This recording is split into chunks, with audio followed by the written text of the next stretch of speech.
This is the Tom Bigby Tales, and I'm your host, Shannon Evans. I write about a small town in northeast Mississippi on the Tom Bigby River called Columbus, and sometimes I write about the rest of the state. This episode is about Aleck Leach, who was lynched in Lowndes County in a little community called Caledonia on June 26, 1884. In literature, sermons, and in news articles before and after Reconstruction, black males were portrayed as over-sexualized, predatory men who lived to prey on innocent white girls and women. Whites feared a loss of racial purity and miscegenation of their women. It was not an issue for the white man to father children with black women, but white females were only to produce white children. During Reconstruction Era, Mississippi's white population realized their second greatest fear. They were outnumbered by their former enslaved population. Freemen began to run for and win elected office at the local and state level. Then black elected officials in the Mississippi legislature began to propose and pass anti-miscegenation laws became codified in the state of Mississippi.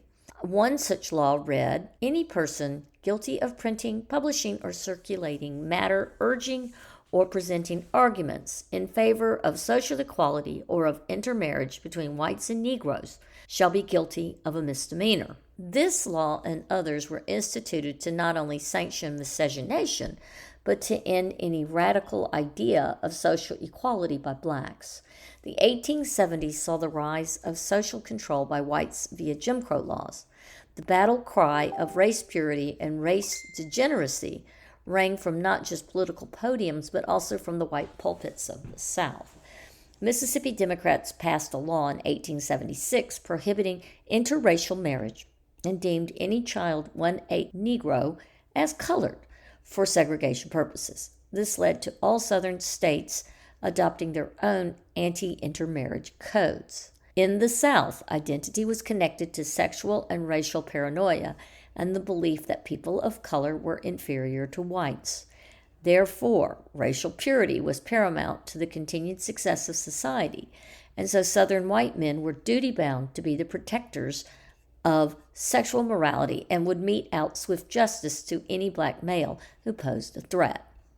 In 1880, a case before a court in Texas gained significant press coverage. A member of the jury declared himself unfit to serve the pending miscegenation case as he felt lynching was the only fitting punishment for any man, white or black, who committed the crime. During Reconstruction, South Carolina planter William Hayward claimed, "But I believe that God has ordered it all, and I am firmly of opinion that it is the judgment of the Almighty because the human and brute blood have mingled to the degree it has in the slave states." Stories circulated of fathers hunting down and murdering their daughters who ran away to northern or western states to marry black lovers. White men and women saw miscegenation as a threat to a white-dominated society and their pure bloodlines. But miscegenation was also weaponized in the early 1880s. The economic depression that gripped the South made blacks easy targets for the South's financial woes. Successful or seemingly successful land-owning blacks were despised by whites. Their success was seen as an insult and an affront to white landowners. It was widely held by white Southerners that black men only wanted equality for the purpose of miscegenation and having unfettered access to white women.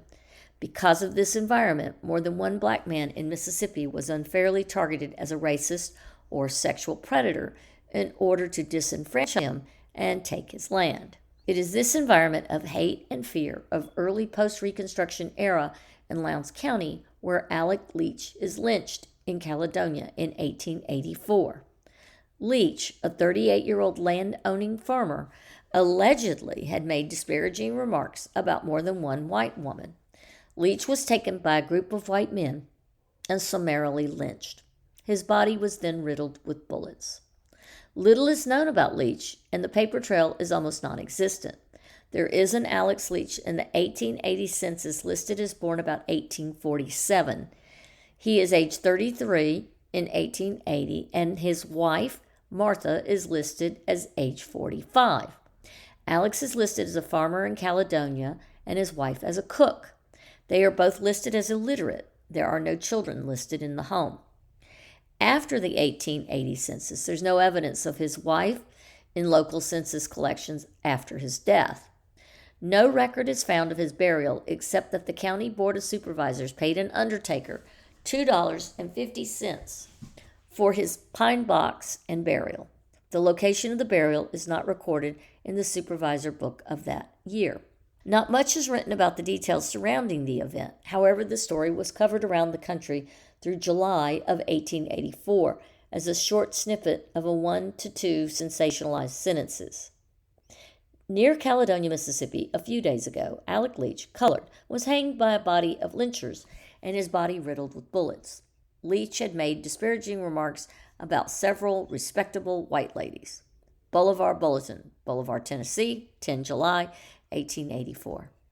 For slandering several white women near Caledonia, Mississippi, Aleck Leach, a colored man, was hanged and his body riddled with bullets by a number of lynchers. The Rocket, Raleigh, North Carolina, 31 July, 1884.